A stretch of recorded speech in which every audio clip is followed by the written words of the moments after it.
Good afternoon बच्चों।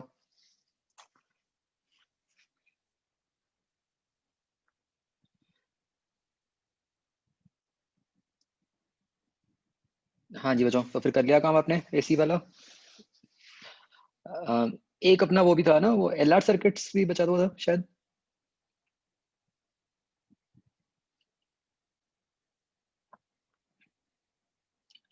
वो कर लेते हैं, वो तो जरा से क्वेश्चन थे ना।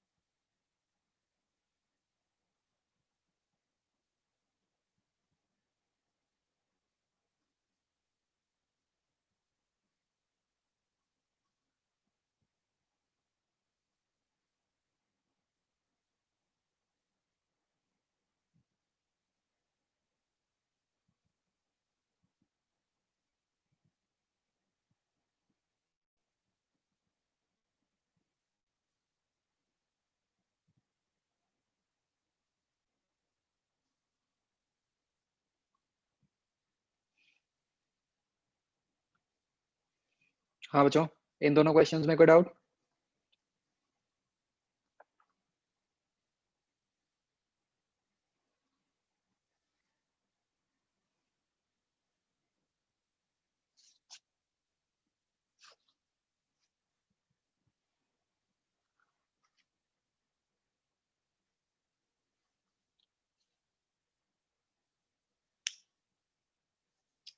सेकंड क्वेश्चन वो एनर्जी वाले मेथड से करना है जो मैंने आपको बताया था कि half C V square plus half L I square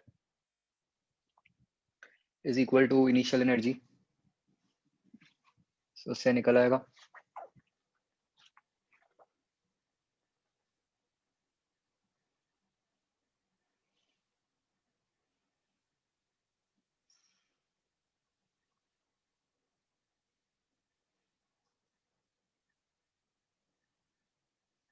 हाँ जी बच्चों, एक्सरसाइज 1।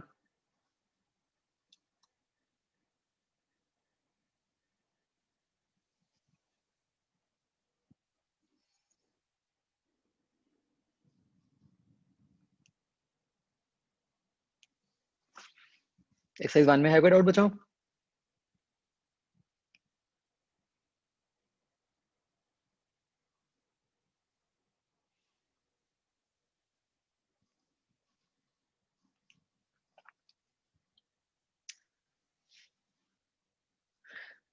देखो, फर्स्ट क्वेश्चन में क्या करना था, D I by D T क्या होता है? D I by D T is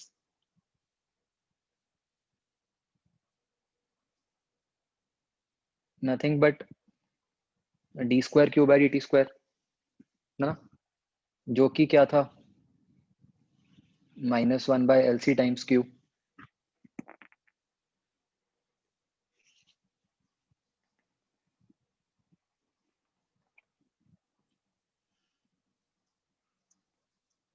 right. तो इसकी मैक्सिमम वैल्यू मतलब इसकी मैक्सिमम वैल्यू, तो ये क्या बन गई, Q naught by L C magnitude wise. Okay,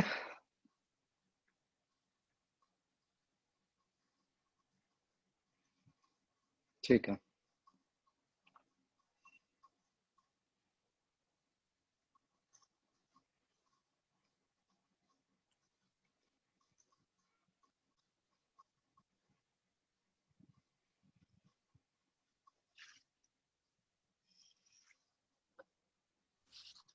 sir yes. Sir एक इन जनरल डाउट है कि सर हाँ हमने सर ऐसे कहा था कि जो डीसी है सर वो चेंज नहीं हो सकता। हाँ हाँ, सर तो इसका मतलब हम ये बात कर रहे हैं कि डीसी की डायरेक्शन नहीं चेंज हो सकती, कि एक बार जो ले लिया मतलब कि उसका वैल्यू भी नहीं चेंज हो सकती उसकी। डायरेक्शन लेकिन मतलब सर एसी और लेकिन सर जो बैटरी होती है सर उसमें तो उसकी वैल्यू भी नहीं चेंज होती। हाँ, तो मतलब वो तो पक्का ही डीसी हो गया ना। मतलब अगर वैल्यू चेंज भी हो रही होती, जैसे हमने मान लो ये बनाया बनाया ऊपर यही वाला एग्जांपल, यस सर। इसमें वैल्यू चेंज हो रही है चाहे, बट है पॉजिटिव ही, तो इसको भी डीसी कहेंगे। और सर जो अल्टरनेटिंग करंट में सर वैल्यू पॉजिटिव से नेगेटिव जाती है, तो सर ये तो नहीं जरूरी कि अगर मतलब पॉजिटिव में एक्स वैल्यू है तो सर उसकी नेगेटिव में भी एक्स ही जाए। ना ना, वो कोई जरूरी नहीं है, ओके सर। बस कंडीशन ये है कि डायरेक्शन चेंज होनी चाहिए। हाँ जी सर, ठीक है। बच्चों हमने यहीं तक किया था लास्ट क्लास में। Okay,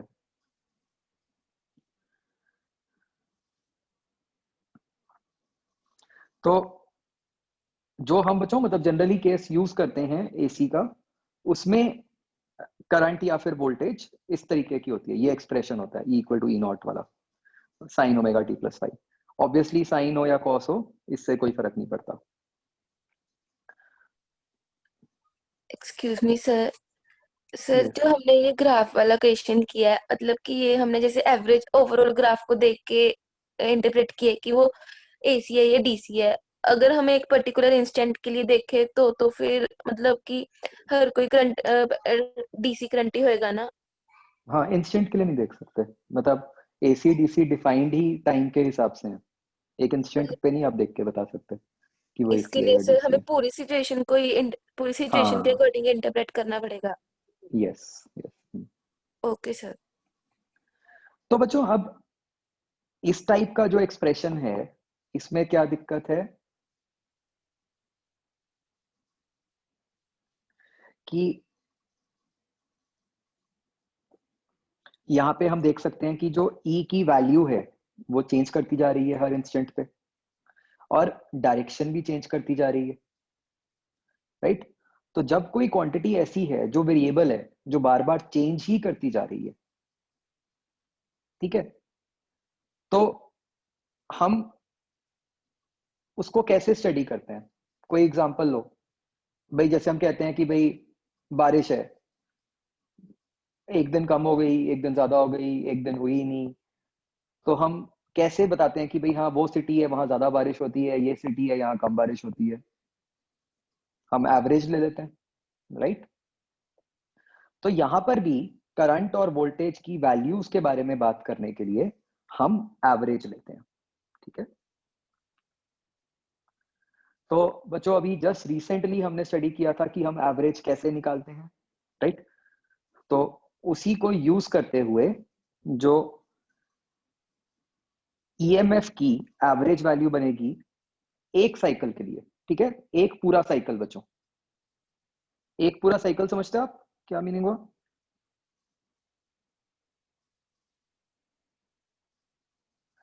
like this. तो इसमें एक पूरा टाइम पीरियड हो गया, तो ये बन गया integral E D T by T. तो इसमें बच्चों मैंने ई की वैल्यू पुट कर दी, E naught sine omega T.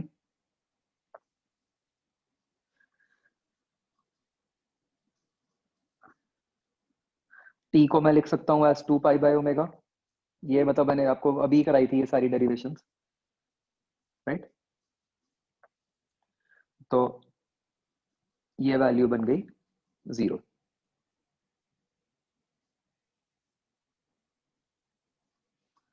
तो एक पूरे साइकिल में ईएमएफ की एवरेज वैल्यू 0 आ जाती है। बच्चों ख्याल आ रहा है, हमने करी थी ना अभी पिछले चैप्टर में, जब एक वो क्वेश्चन आया था एसी जनरेटर में, तो ये 0 वैल्यू आ गई। तो सिमिलरली बच्चों अगर हम निकालेंगे करंट की भी वैल्यू 0 आ जाएगी, मतलब उसमें भी तो साइन कॉस ही है,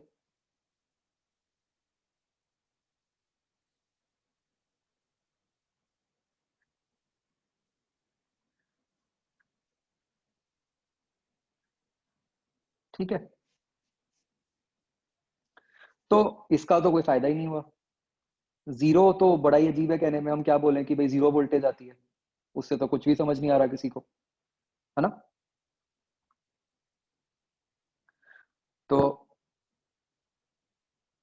तो इसलिए हम एवरेज वैल्यू नहीं यूज करते, ठीक है।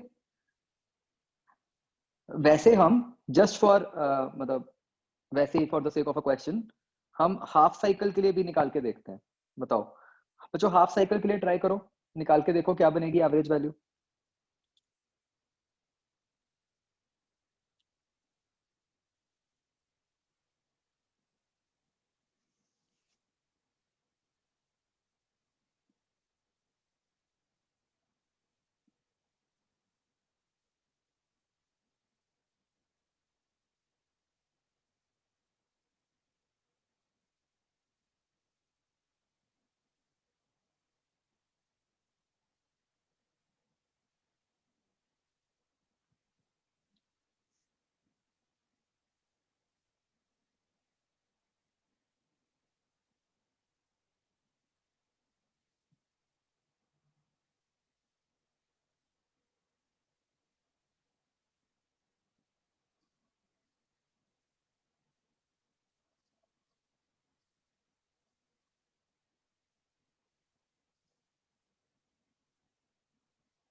ओमेगा टी की वैल्यूज पुट करो बच्चों जिन्होंने निकाला है।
कुछ गड़बड़ लग रही है भाई मुझे आपके आंसर्स में, बड़े अलग अलग आंसर्स हैं सबसे।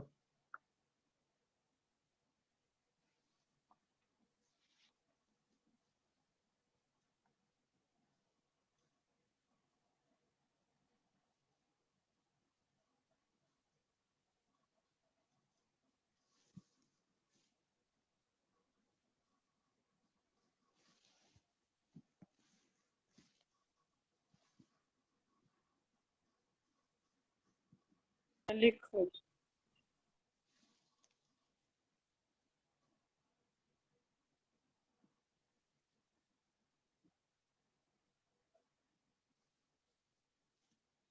पाई की टर्म्स में आंसर निकालो बच्चों। ओमेगा, अगर ओमेगा या टी आ रहा है तो उसको कन्वर्ट कर दो।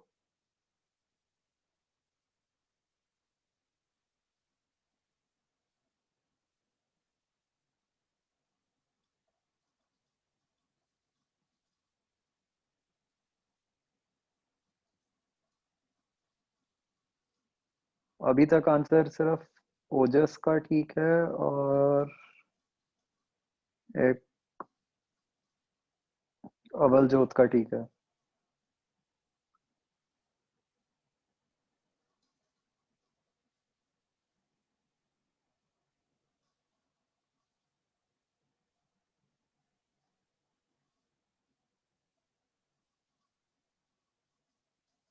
वो बताओ, दो आंसर्स क्यों हैं?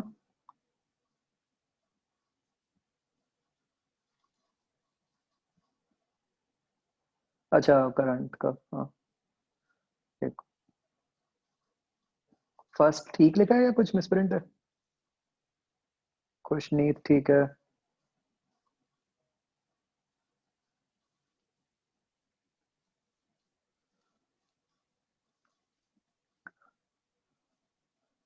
बच्चों, अब से ना आपके मार पड़ा करेगी बहुत, अगर ऐसे सिली मिस्टेक्स पे, मतलब ऐसे आप गलत आंसर्स निकालोगे।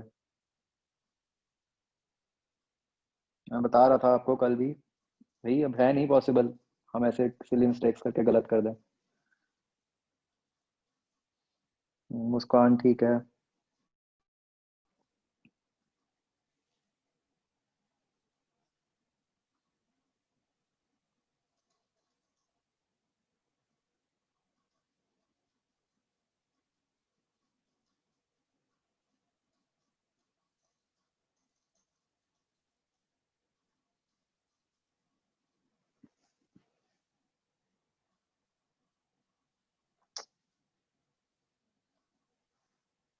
देखो भाई, हाफ साइकिल क्या बनेगा? 2E0/पाई आएगा।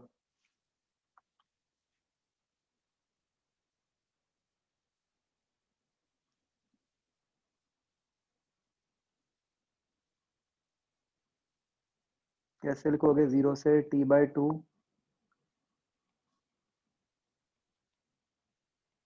E0 sine omega T D T. अच्छा बच्चों, जस्ट इन केस किसी को बाई चांस कंफ्यूजन हुई हो, फाई की वैल्यू से कोई फर्क नहीं पड़ता हमारी एवरेज वैल्यूज को, ठीक है? तो इसलिए हमने एवरेज निकालते हुए फाई को नहीं लिया।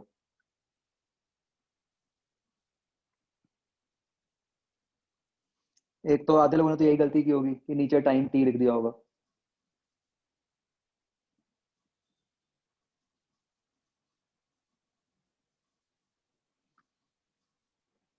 तो ये बन गया 2E0/t। साइन को जब इंटीग्रेट करेंगे तो एक ओमेगा बाहर आएगा,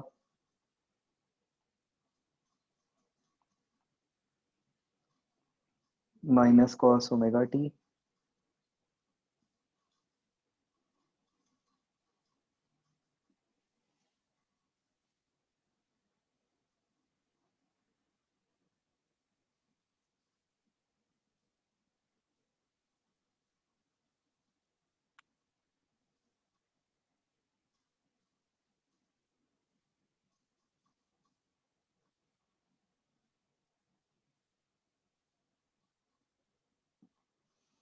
यहाँ पे क्या आएगा? बच गया। मैं अभी ऑलमोस्ट सिली मिस्टेक करने वाला ही था।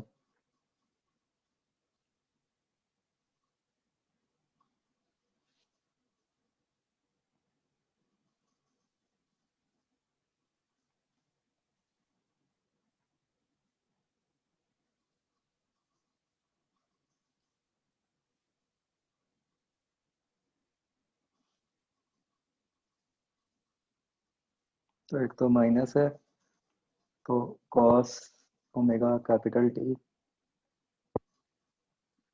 Minus cos zero. अब व्हाट इज टी इज 2 पाई/ओमेगा। ये ओमेगा T/2 आएगा यहाँ, फिर बच गया। तो ओमेगा इंटू कैपिटल टी क्या है? 2 पाई। इसको सब्स्टिट्यूट करो।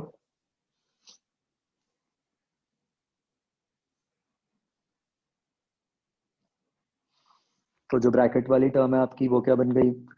-2 बन गई, और एक नीचे से 2 पाई आ गया। तो ये 2E0/पाई आ गया।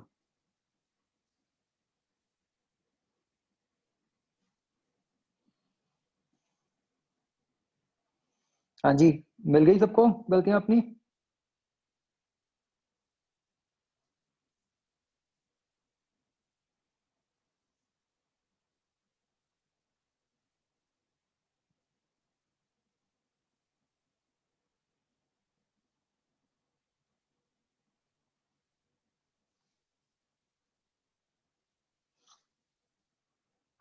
तो ये तो बच्चों याद ही रख लो, ठीक है, कि फुल साइकिल के लिए एवरेज वैल्यू 0 आती है, हाफ साइकिल के लिए 2E0/पाई आती है।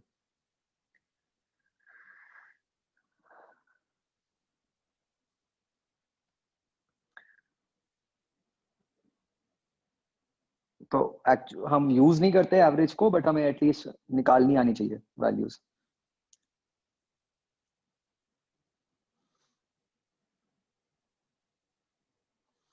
तो बच्चों एवरेज को आप एक और तरीके से याद रख सकते हो, वो बहुत हेल्प करेगा आपको, ठीक है, जिससे आपका मैक्सिमम केसेस में काम चल जाएगा। अगर उन्होंने पूछ ही लिया एवरेज निकालने वाला क्वेश्चन, तो ये जो हमने रिजल्ट लिखा था बच्चों, ये पहले भी लिखा था, this is nothing but area upon x2 minus x1, कि जिस इंटरवल की हम एवरेज निकाल रहे हैं उस इंटरवल का एरिया ग्राफ के अंडर वाला अपॉन वो जो भी टोटल इंटरवल बनता है, ठीक है। तो इससे आपको थोड़ा सा आइडिया भी लग जाएगा कि जैसे जो साइन ओमेगा टी का ग्राफ होता है बच्चों, वो जो लेफ्ट पे मैंने बनाया वैसा होता है, हमें पता है। तो क्या आप ये सोच सकते हो कि एक पूरे साइकिल का 0 क्यों आ गया एवरेज?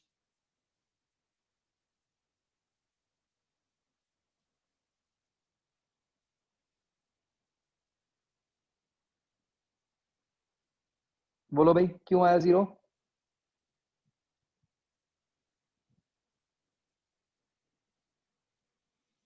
तो एक पूरे साइकिल में नेट एरिया 0 बन गया, जितना पॉजिटिव एरिया था उतना ही नेगेटिव एरिया बन गया, तो इसलिए एवरेज 0 आ गई। यहीं पे अगर हमने हाफ साइकिल के लिए निकाला तो उसमें कुछ वैल्यू आ गई, बिकॉज हाफ साइकिल में तो पॉजिटिव एरिया ही आ रहा है, ठीक है। तो ये एरिया वाला कंसेप्ट बच्चों जरूर याद रखना है, ये काम आएगा आपके बार बार।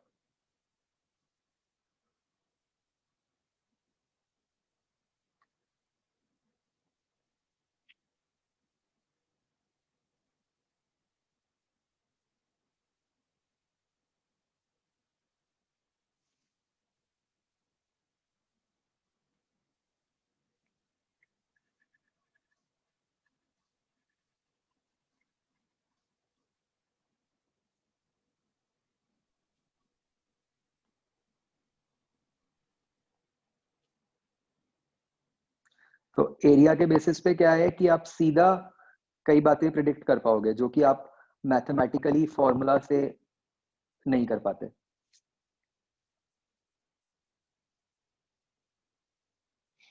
और एरिया भी बच्चों देखो वैसे ही याद रखो भाई, 11th में हम क्या पढ़ते थे, what is average velocity, displacement upon time.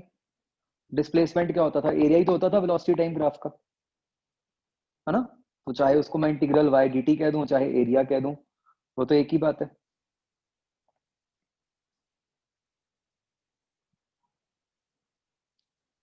तो तो जैसे बच्चों जो मैं कह रहा था, क्या आप फॉर एग्जांपल ये बात समझ सकते हो एरिया के बेसिस पे?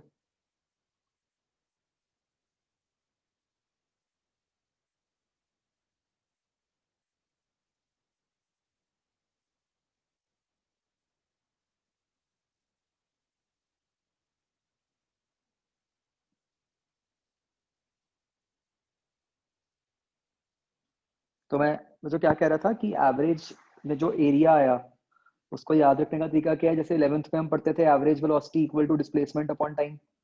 तो डिस्प्लेसमेंट क्या होती थी, area under velocity time graph ही होती थी ना।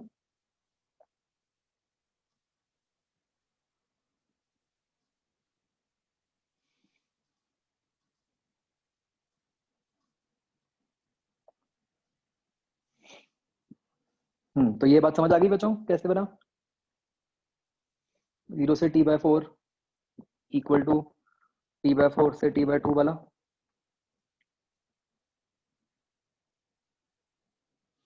क्योंकि बिल्कुल सेम एरिया बनेगा।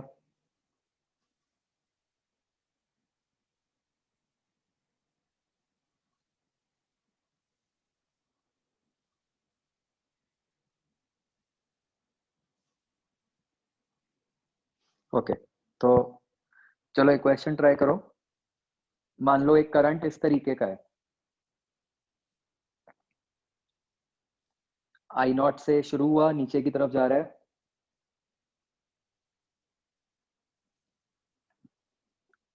बीच वाला टाइम t/2 है, एंड वाला टाइम t है, पर एंड वाले करंट की वैल्यू आपको नहीं बताई हुई।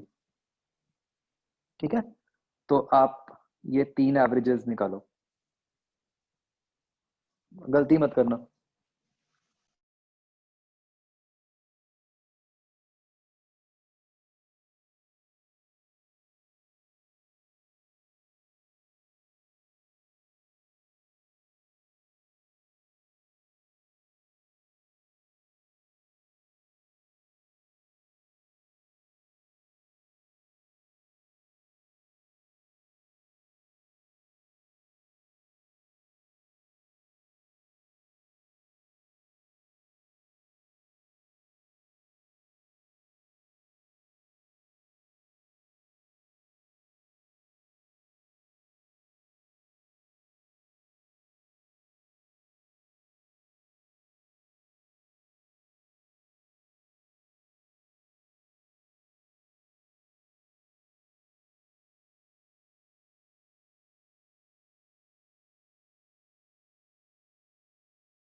अच्छा, हाँ ठीक है। मैं कह रहा था जिसने इसका गलत दिया ना आंसर, वो गाना गाएगा अभी कंपल्सरली।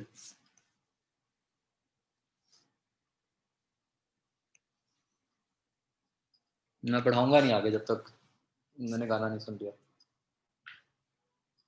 ये कलर्स का बच्चों कोई काम नहीं है, मैंने ऐसी ड्राइंग की है।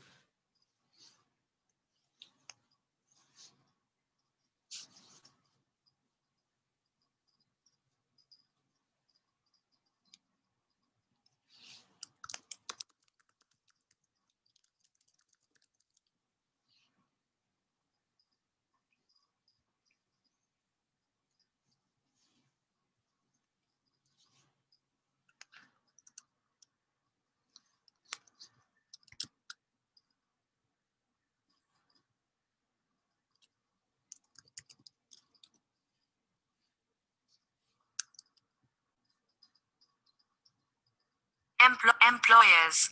Employer portal.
मैंने ये गिवन नहीं है बच्चों, अब कोई आंसर ही नहीं दे रहा इस बार, क्या बात है। ये गिवन नहीं है कि फाइनल टाइम पे करंट क्या है।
मैंने ये नहीं कहा कि निकल नहीं सकता, मैंने ये कहा है कि गिवन नहीं है। आप अपने आप निकालो जैसे भी निकालना है।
हाँ हाँ भेजो भैया आंसर।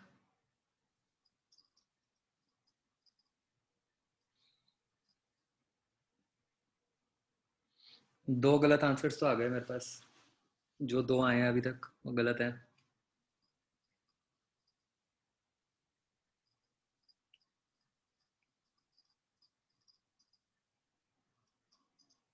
एक तो करमन गाना सुनाएगा हमें, और दीप जोत।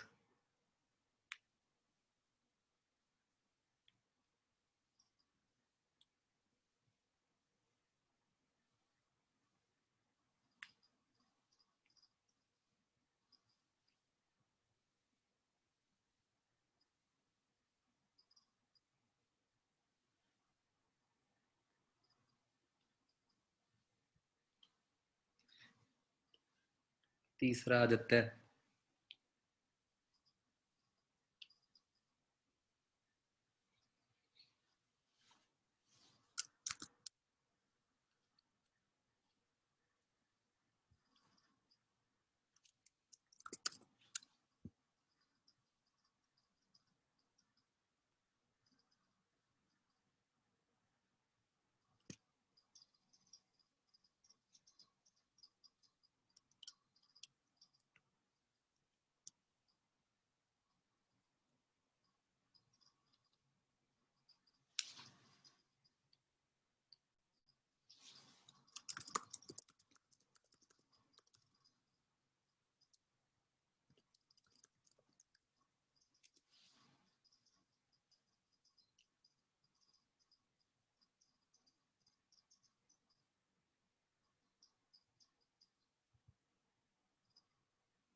चौथा आर्यमन। क्या कर रहे हो भाई? ग्रुप सॉन्ग गाना है क्या सबने मिलके?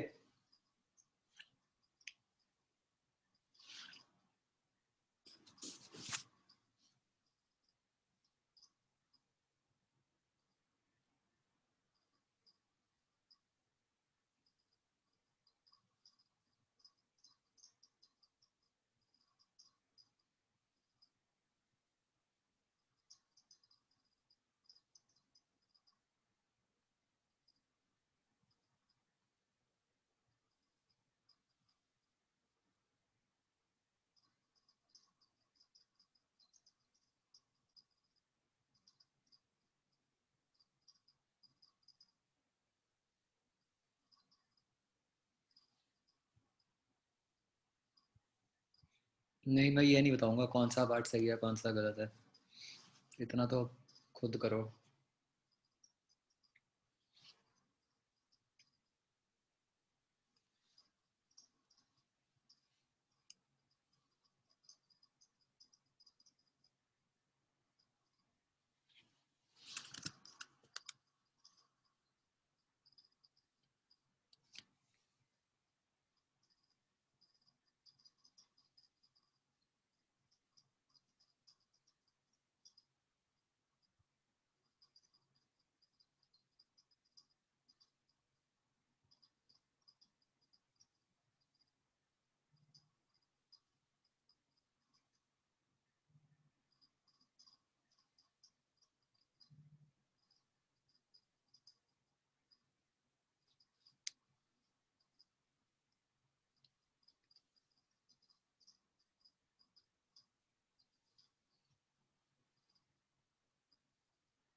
कुशनीत ठीक है, आदित्य ठीक है, आकर्ष गलत है,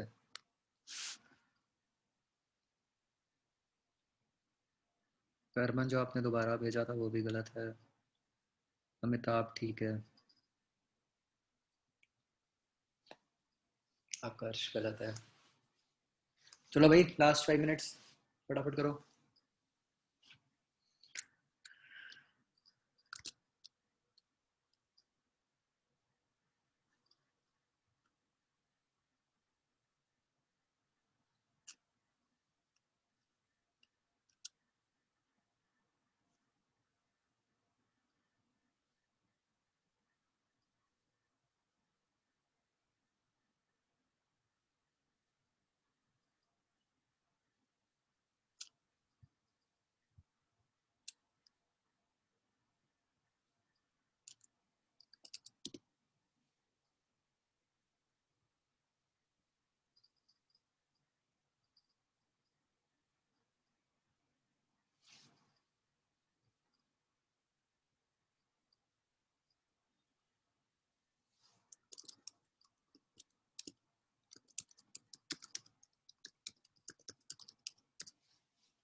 आकाश ठीक है।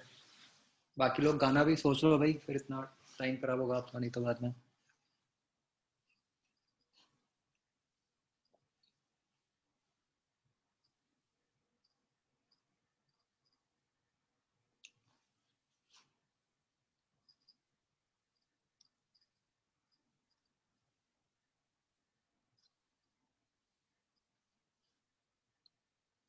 नितिश गलत है।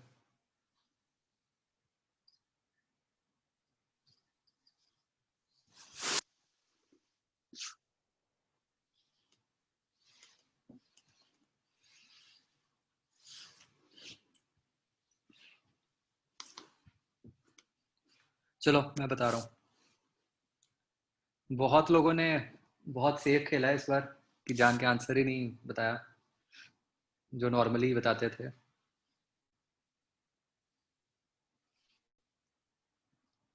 देखो बच्चों, सबसे पहले तो सिमिलर ट्रायंगल से ये निकल के आ जाता है कि ये नीचे वाली वैल्यू भी माइनस आई नॉट ही होगी।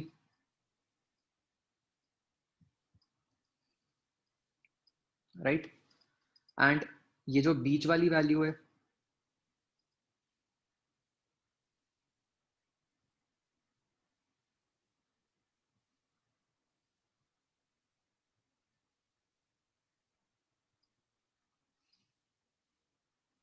ये क्या आ जाएगी? ये आई नॉट बाई टू आ जाएगी। ठीक है ना? तो अब हमें पता है 0 से t बाई टू निकालना है, तो 0 से t बाई टू तक का एरिया अपॉन उतना टाइम। अब यहाँ से 0 से t बाई टू तक का एरिया कितना है जो ट्राइंगल बन रहा है? Half base into height divided by time. कितना है t बाई टू? तो इसका आंसर आ गया आई नॉट बाई टू।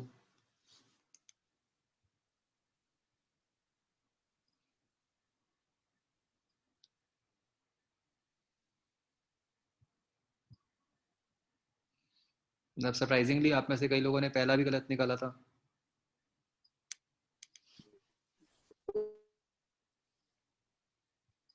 अब अगला 0 से t बाय फोर।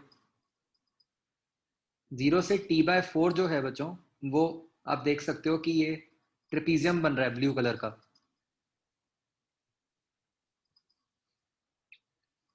राइट?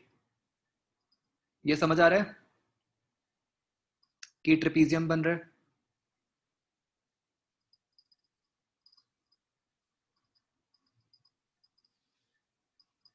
तो अब उसका एरिया, ट्रेपीजियम का एरिया क्या होता है? Half sum of parallel sides I not plus I not by two into distance between them. कितना हो गया? t by four divided by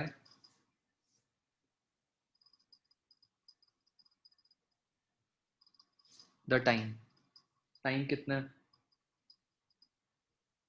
t by four.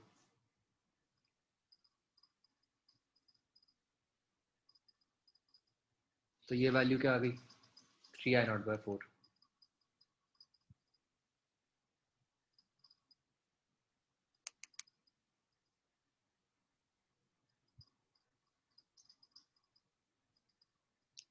अब जब आप थर्ड निकालोगे,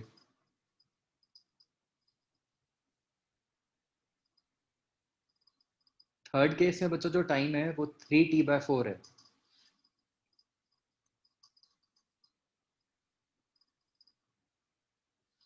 तो ये 3t बाय फोर टाइम तक बच्चों क्या हो जाएगा कि ये हम minus I not by two तक पहुंच गए। तो तो तो जो टाइम t बाय टू है, मतलब देखो, तो जो t बाय फोर से t बाय टू तक का एरिया है जो ऊपर बन रहा है, और जो t बाय टू से 3t बाय फोर तक का एरिया है जो नीचे बन रहा है, वो तो कैंसिल ही हो जाएंगे। Isn't it? तो 3t/4 टाइम में भी जो एरिया आएगा वो तो सिर्फ ट्रेपीजियम का ही आएगा, जो ब्लू वाला ट्रेपीजियम है।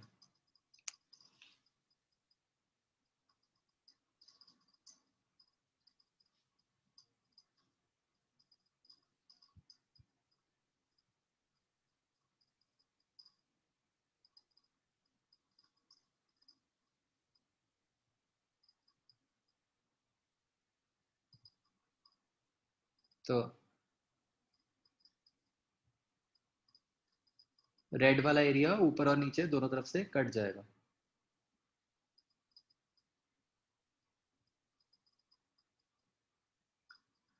अब बस ये ध्यान रखना है कि नीचे डिनोमिनेटर में क्या आएगा, 3t/4।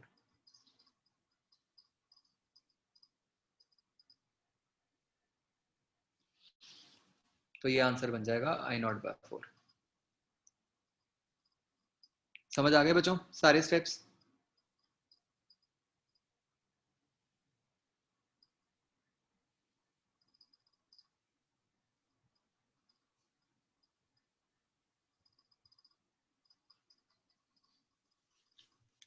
ओके, हाँ भाई सोच लो गाना।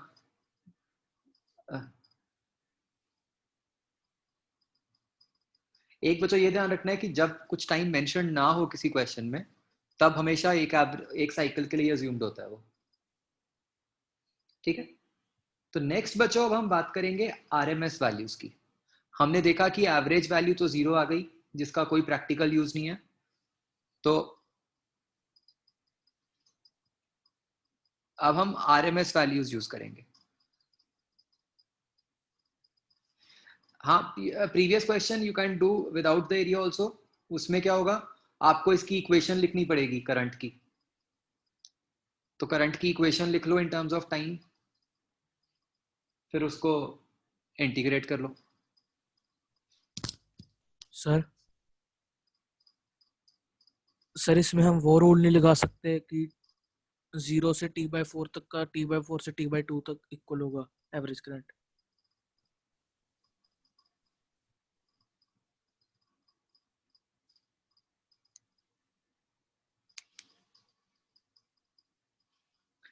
तो अब आरएमएस वैल्यूज कैसे निकालते थे, रूट मीन स्क्वायर, राइट। मतलब स्क्वायर की एवरेज निकाल ली, फिर उसका रूट ले लिया। तो इस केस में बच्चों ये हमने अभी जस्ट रिसेंटली किया था, तो ये सब कुछ कर कर आके जो वैल्यू बन जाएगी आरएमएस की, E0/√2 बन जाएगी। तो ये सर याद रखना है। जब मैंने I used the previous method without the area and I got the answer in terms of pi. So why are we getting two different answers for two different methods? E0 को क्या कहते हैं बच्चों, E0 को कहते हैं peak value.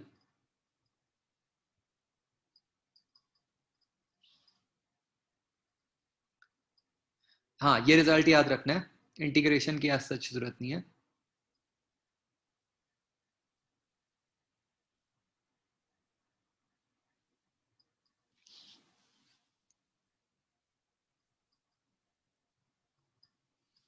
Derivation मैंने आपको कराई हुई है ना, मतलब वहां से आप देख सकते हो कैसे करना है।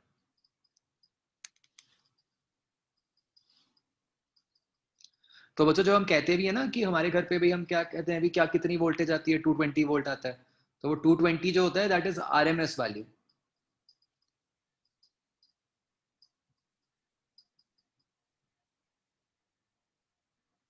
ठीक है,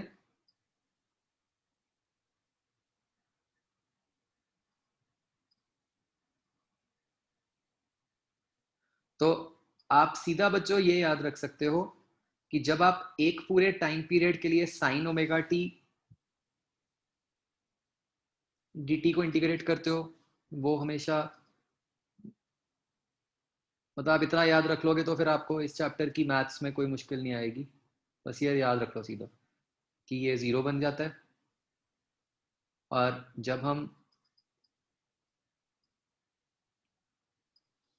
sine square omega T D T को इंटीग्रेट करते हैं फॉर फुल साइकिल, वो वैल्यू t/2 बनती है।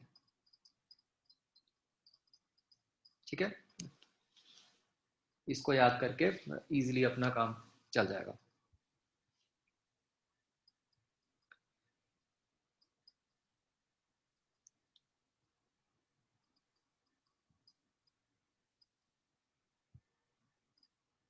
तो इस केस में बच्चों आरएमएस में एक और भी फायदा है कि यहाँ पे अगर आप हाफ साइकिल की भी निकालोगे आरएमएस वैल्यू या 1/4 साइकिल की भी निकालोगे, वो भी वही आएगी E0/√2।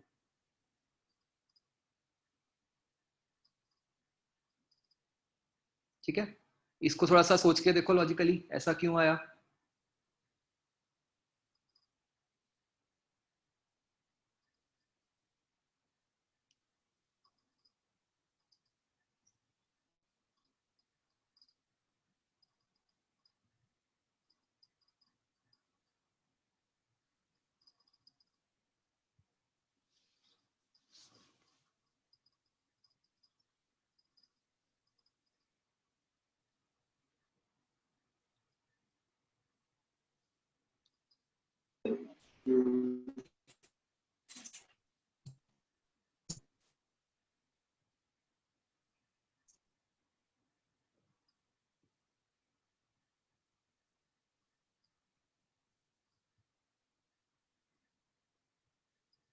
ये बच्चों रिमेंबर वाला पक्का याद रख लेना, ये जल्दी ही आएगा दोबारा।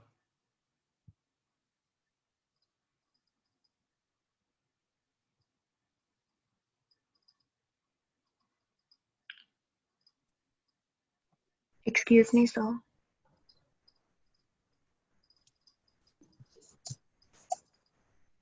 तो बच्चों इसका रीजन ये है कि यहाँ पे हम एवरेज किसकी ले रहे हैं, स्क्वायर की। ठीक है, तो मतलब ऑल्दो हम ग्राफ नहीं बनाते, मतलब एक तरह से क्या हो जाएगा कि जो इस ग्राफ के स्क्वायर का ग्राफ होगा उसके एरियाज लेके उनको डिवाइड करके निकलेगा। तो अब जो एरिया हाफ साइकिल में बन रहा है वही एरिया फुल साइकिल में भी उसका डबल ही बन रहा है एग्जैक्टली, है ना। अब पॉजिटिव नेगेटिव से तो फर्क ही नहीं पड़ रहा। ये दिख रहा है आपको कि जितना हाफ साइकिल से एरिया आएगा उतना ही फुल साइकिल से भी आएगा,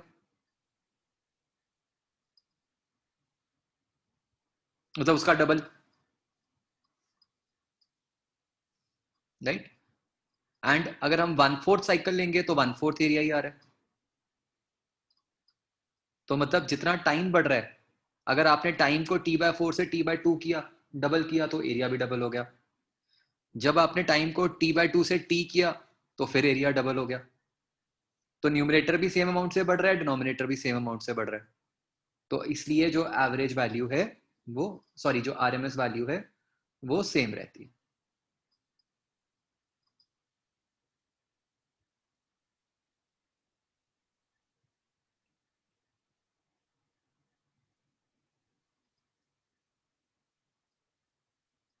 हुआ बच्चों ये क्लियर?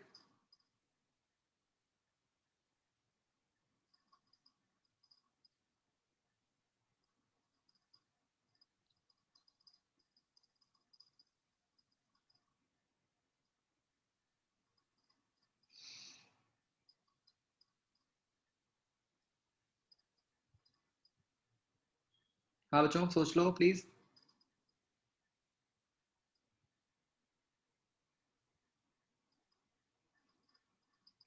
मुझे आपकी आवाज आनी चाहिए।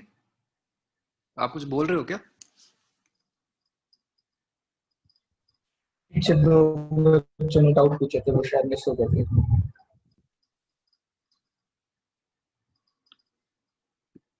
कोई बोलना कुछ?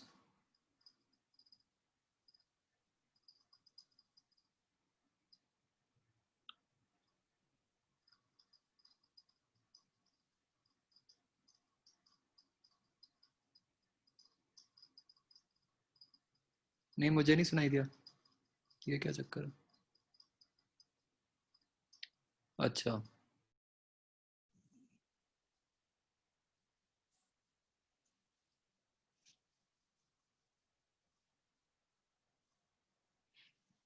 अब बोलना।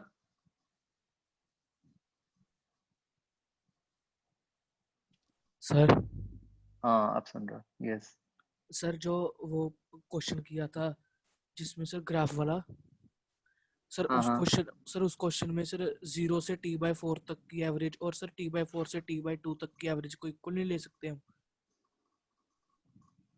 नहीं, 0 से t/4 तक एरिया बड़ा है, t/4 से t/2 तक एरिया छोटा है।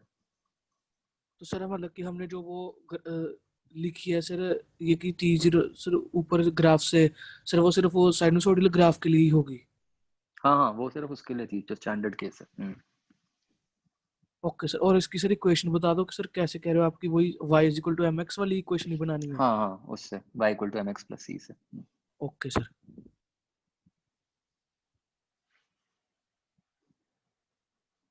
हाँ जी, और भी बच्चों किसी का कोई डाउट्स आ गया पहले? अक्षिता? नो सर, मेरा यही डाउट था कि हम वो इक्वेशंस हमने पहले लिखी थी, हम इसके अंदर यूज कर सकते हैं कि नहीं कर ओके, सकते। ठीक है। आदित्य?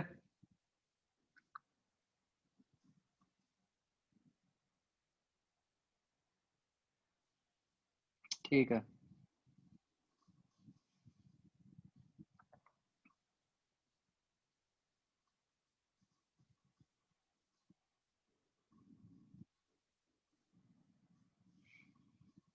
ओके, तो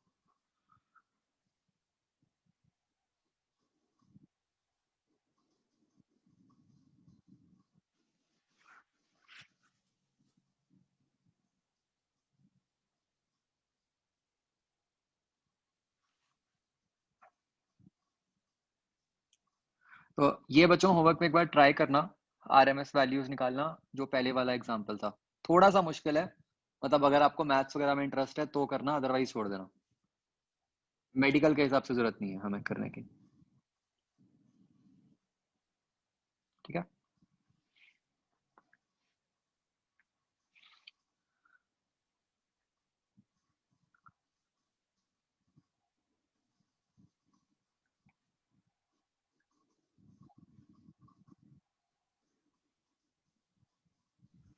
तो जो नेक्स्ट अभी आता है हमने बच्चों, क्वेश्चन किया उसमें निकालनी है। हाँ वो जो 3 केस थे, हाँ ये ठीक। वाला।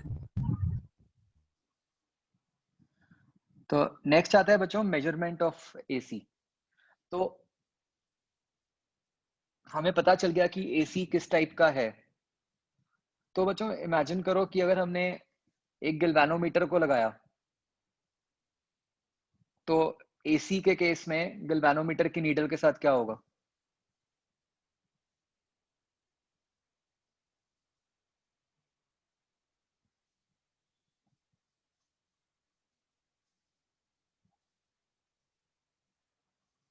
वो तो ऑसिलेट ही करती रहेगी, राइट? आगे पीछे आगे पीछे। ऑसिलेशन में भी बच्चों क्या होता है, आप एक बात बच्चों इमेजिन करो, जस्ट इमेजिन करो कि आपने अपने हैंड को हॉरिजॉन्टल रखा हुआ है, हैंड में अपने अपना पेन रखा हुआ है, और आप हैंड को ऊपर नीचे कर रहे हो, ठीक है। तो अगर तो आप कम फ्रीक्वेंसी से अपने हाथ को ऊपर नीचे कर रहे हो, तब तो जो पेन है वो भी आपके हाथ के साथ ऊपर नीचे हो रहा है, ठीक है। नाउ इमेजिन अ सिचुएशन जहां पे आप बहुत ही फास्ट फास्ट अपने हाथ को ऊपर नीचे कर रहे हो, तो अब पेन को क्या होगा?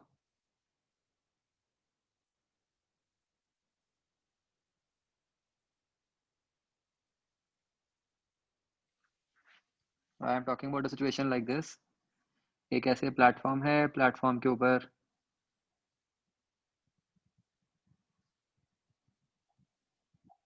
एक ब्लॉक रखा हुआ है, हम इस प्लेटफॉर्म को ऐसे ऊपर नीचे कर रहे हैं। अगर तो प्लेटफॉर्म को हमने कम स्पीड से ऊपर नीचे किया, तब तो हमें दिख रहा है कि जो ब्लॉक है वो भी उसके साथ ऊपर नीचे होगा।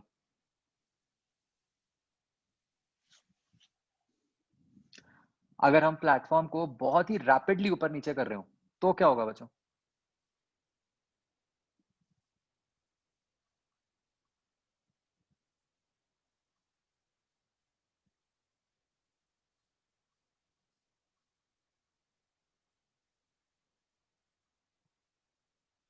मतलब क्या तब ब्लॉक जो है वो प्लेटफॉर्म के साथ ऊपर नीचे होगा?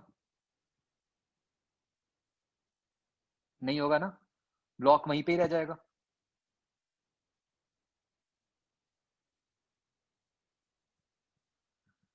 तो बच्चों जो हमारे व्हीकल्स के शॉक एब्जॉर्बर्स होते हैं ना, वो एग्जैक्टली इसी प्रिंसिपल पे बने होते हैं। उनका प्रिंसिपल क्या होता है कि भाई या तो basically shock absorber is nothing but a type of spring. तो वहां पे हम कहते हैं कि भाई या तो स्प्रिंग इतना हार्ड हो कि स्प्रिंग मूव ही ना करे, ठीक है, या स्प्रिंग बहुत ही रैपिडली मूव करे तो भी अंदर वाला जो पर्सन है वो मूव नहीं करेगा, उसको पता ही नहीं चलेगा झटके का, ठीक है। तो बच्चों एसी करंट के केस में भी क्या होता है, ये मैं आपको क्यों एग्जांपल्स दे रहा हूं कि जो हमारा नॉर्मल एसी करंट होता है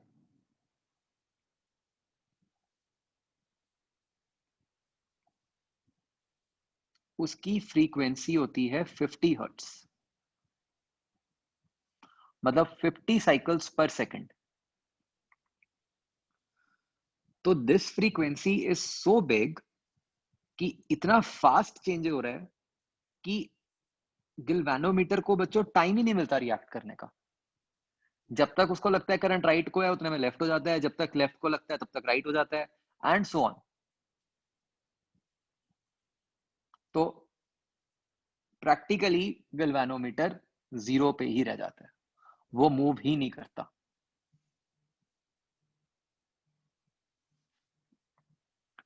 तो जो हमारा नॉर्मल गिल्वेनोमीटर होता है, and to be more clear हम डीसी लिख देते हैं, कि जो डीसी गिल्वेनोमीटर होता है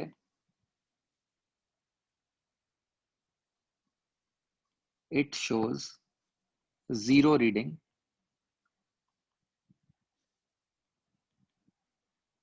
विद एसी, ठीक है। अगर तो बच्चों फ्रीक्वेंसी कम होती, कोई 5 हर्ट्स 10 हर्ट्स होती, फिर तो नीडल ऑसिलेट करती, लेकिन जब फ्रीक्वेंसी ज्यादा है तो नीडल ऑसिलेट भी नहीं करती, वो वहीं पे ही रह जाती है और जीरो ही दिखाती है।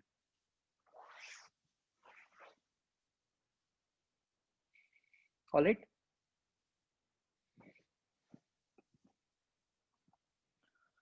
तो मतलब जो हमारे स्टैंडर्ड गिल्वेनोमीटर वगैरह हैं उनसे हम एसी वोल्टेज या एसी करंट मेजर नहीं कर सकते। इनको मेजर करने के लिए there are special types of instruments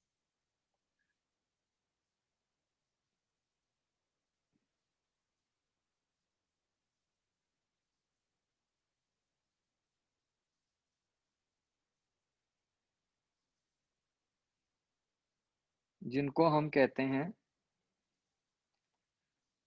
as hot wire instruments.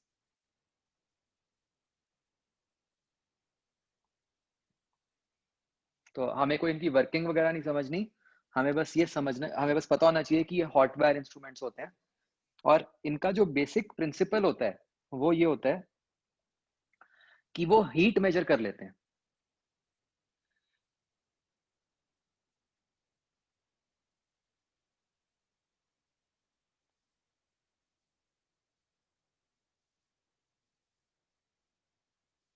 ठीक है, हीट कह लो या पावर कह लो, और उसके बेसिस पे ये V या I की वैल्यू कैलकुलेट कर लेते हैं, ठीक है। तो भाई अब करंट आगे जा रहा हो चाहे पीछे जा रहा हो, हीट तो प्रोड्यूस करेगा ही ना। तो इसलिए वहां पे ये वाले डिवाइसेस काम कर जाते हैं।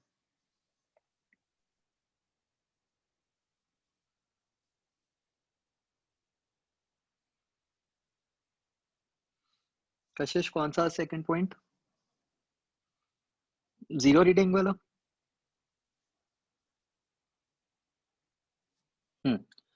तो जो नॉर्मल गैल्वेनोमीटर होता है वो 0 रीडिंग दिखा देता है, बिकॉज उसके केस में जो मतलब एसी के केस में जो फ्रीक्वेंसी है वो इतनी ज्यादा है कि गैल्वेनोमीटर नीडल को रिएक्ट करने का ही टाइम नहीं मिलता। जब उसको लगता है आगे होना चाहिए, जितने में वो आगे बढ़ने ही लगती है उतने में करंट पीछे को हो जाता है। तो जब उसको लगता है कि पीछे को है, वो कुछ करने लगे, उतने में करंट आगे को हो जाता है एंड सो ऑन। तो उसको प्रैक्टिकली रिएक्ट करने का ही टाइम नहीं मिलता। This is similar to left वाला केस, कि जहां पे अगर हम प्लेटफॉर्म की ऑसिलेशन बहुत रैपिड कर दें तो ब्लॉक मूव ही नहीं करेगा। Excuse me sir. ठीक है, यस। सर जब हमने डीसी करंट पढ़ना शुरू किया था तब हमने शुरू में बोला था कि किसी भी कंडक्टर या वायर में इलेक्ट्रॉन्स रैंडम मोशन कर रहे हैं। हाँ जब कोई फील्ड आ जाती है तो उनका एक रैंडम के साथ एक नेट मोशन आ जाता है और उस मोशन के कारण यस फिर आगे हमने पढ़ा था, सब पढ़ा कि हीट वगैरह निकलती है। एसी में यस। भी नेट मोशन तो 0 ही आ रहा है एसी चार्जेस का, में नेट वो ऑसिलेट ही मोशन कर रहे एज हैं सच कहीं पे भी। 0 है, वो ऑसिलेट कर रहे हैं। यस तो वो इतनी तेज फ्रीक्वेंसी है तो छोटी छोटी ऑसिलेशंस होंगी, तो वो तो एक तरीके से रैंडम मोशन वाली बात ही नहीं होगी। रैंडम ना मोशन में हीट ना, निकलती फिर यहाँ क्यों निकल रही है? नहीं नहीं नहीं नहीं, बहुत फर्क है दोनों में। मतलब ये मतलब मतलब ये स्टिल एक टाइप की पूरी ऑर्गेनाइज्ड मोशन तो है ना, ये वाली जो है। जो दूसरी है वो तो बिल्कुल ही रैंडम है, इसको हम रैंडम नहीं कह सकते ना।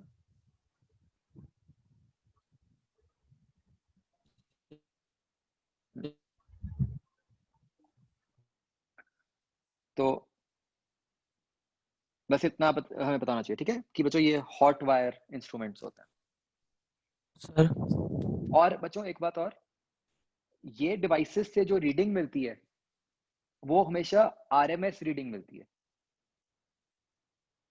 ये ध्यान रखना। मतलब हमें जब भी कोई रीडिंग मेंशन्ड होती है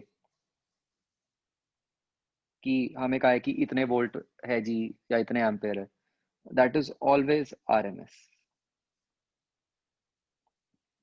हाँ जी।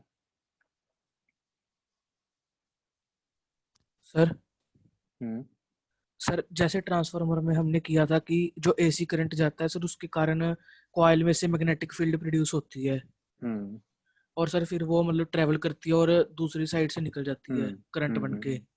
हम्म लेकिन सर मतलब कि जो एसी करंट है सर उसकी जो डायरेक्शन चेंज होती रहती है। हम्म।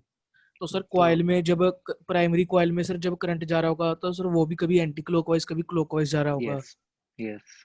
और सर फिर उसके कारण तो सर जो फील्ड है सर वो कभी मतलब अपवर्ड जा रही है कभी डाउनवर्ड जा रही है। यस। तो सर जो सेकेंडरी कॉइल है उसमें से करंट सर सिर्फ एक ही डायरेक्शन में तो नहीं मूव करेगा वो भी। ना, उसमें भी एसी आता है। सब तो सर मतलब सर्किट वर्क कैसे करेगा सर, कभी करंट कैसे कभी कैसे? नहीं मतलब एसी जो होता है मतलब उसमें ऐसा ही होता है कि ऑसिलेट कर रहा होता है सारा कुछ। तो जो ट्रांसफार्मर है उसमें क्या होता है कि प्राइमरी में भी एसी होता है और उस कारण से जो सेकेंडरी में प्रोड्यूस होता है वो भी एसी ही है। Yes sir. तो फिर सर कोई रजिस्टर है सर वो उसको यूज कैसे करेगा, क्योंकि सर कभी तो रजिस्टर में सर एंटर सी कर रहा होगा देखो, कभी। रजिस्टर ने तो हीट प्रोड्यूस करनी है, तो उसको इससे फिर कोई फर्क नहीं पड़ रहा कि करंट आगे को जाएगा या करंट पीछे को जाएगा। बट सर मतलब सिर्फ रजिस्टर से पास करना चाहिए, वो कैसे मर्जी पास करे। हाँ, और ये सारे डिवाइसेस के लिए, नॉट रजिस्टर, सबके लिए ही है। हाँ ओके सर। और अभी हम आगे यही करने भी लगे हैं मैथमेटिकली कि एसी में अलग अलग डिवाइसेस के साथ क्या होता है। Okay sir. तो बच्चों ये पार्ट था बेसिक इंट्रोडक्शन। अब हम देखेंगे कि जो हमारे डिफरेंट कंपोनेंट्स हैं उनके अक्रॉस जब हम एसी अप्लाई करते हैं तो कैसा बिहेवियर होता है। तो सबसे पहले हम सिंपल केस लेते हैं रेजिस्टर का।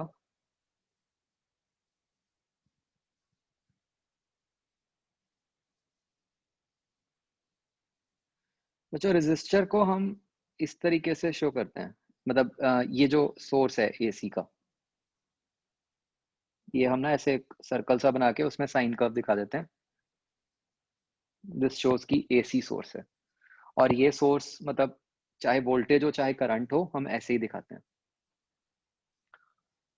तो ऑल्दो प्लस माइनस तो चेंज होता जा रहा है हर इंस्टेंट पे, बट हम जिस इंस्टेंट के लिए लिखने लगते हैं, हम उसके लिए कुछ भी एक तरफ अज्यूम कर लेते हैं कि भाई कुछ तो लिखना पड़ेगा, ठीक है, but this will keep on changing.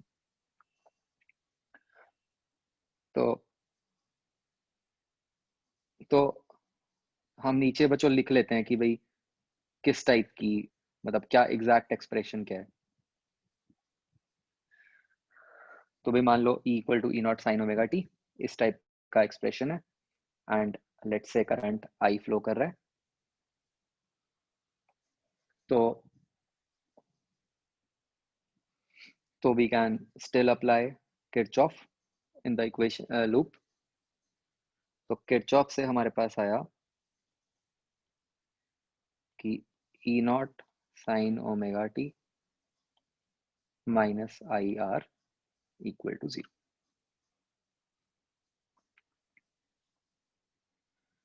तो करंट आ गया E0 by R sine omega T, which is of the form I0 sin omega t, where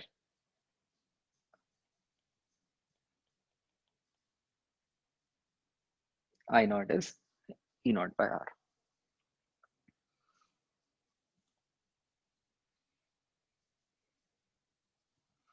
तो इससे बच्चों हमें क्या पता चल रहा है कि अगर आप एक रेजिस्टर के अक्रॉस एक AC वोल्टेज सोर्स अप्लाई करोगे, तो सर्किट के अंदर एक AC करंट सेटअप हो जाएगा,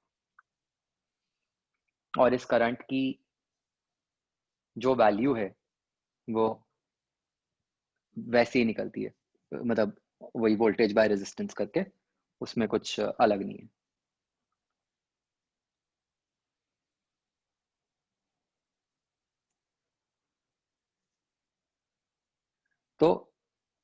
तो बच्चों यहाँ पे हम देख सकते हैं कि जो वोल्टेज के अंदर एक्सप्रेशन था साइन ओमेगा टी, करंट के अंदर भी एग्जैक्टली वही एक्सप्रेशन है साइन ओमेगा टी, राइट। तो इसको बच्चों हम इन टर्म्स ऑफ फेज कैसे बोल सकते हैं?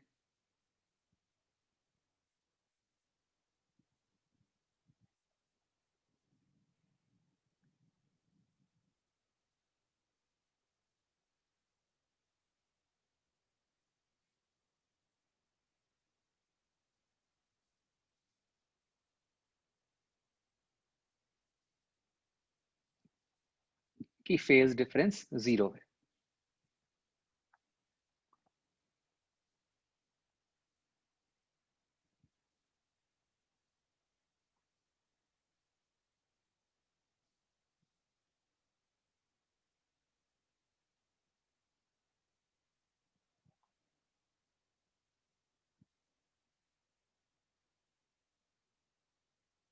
कि वोल्टेज और करंट के बीच में फेज डिफरेंस 0 है, या इसको ऐसे भी बोल देते हैं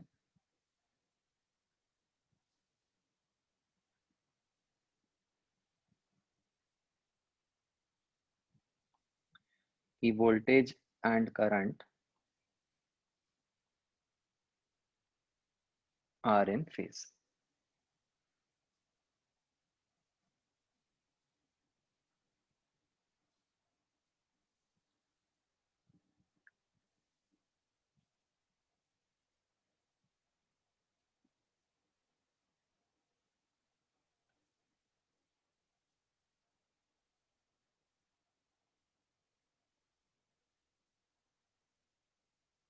ठीक है, इस बात को बच्चों हम ग्राफिकली इस तरीके से समझ लेते हैं कि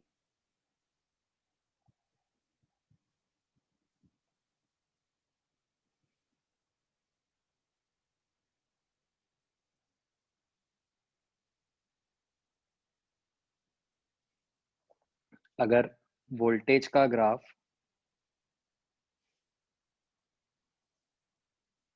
ऐसा है,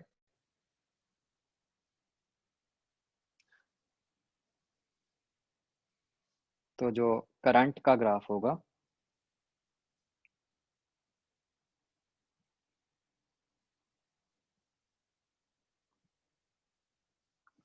वो भी बिल्कुल वैसा ही होगा। ठीक है, बस उसकी वैल्यू चेंज हो जाएगी, बट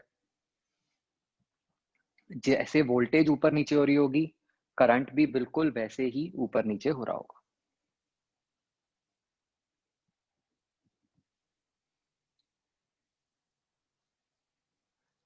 क्या ये बात समझ आती है बच्चों?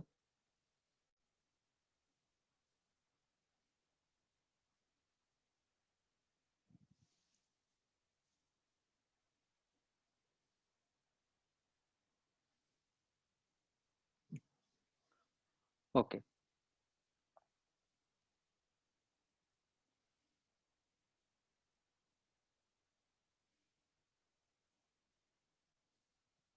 चलो ठीक है बच्चों, दैट्स इट।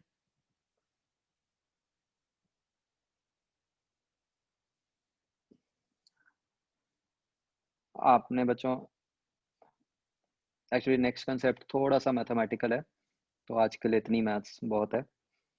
तो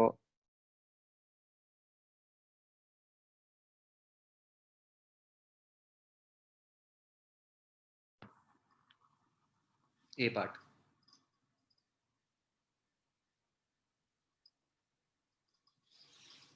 करमन, अगली बार करमन एंड अदर्स जो भी थे, अगली बार भाई तुमने कुछ प्रेजेंट करना है, ये रूल है।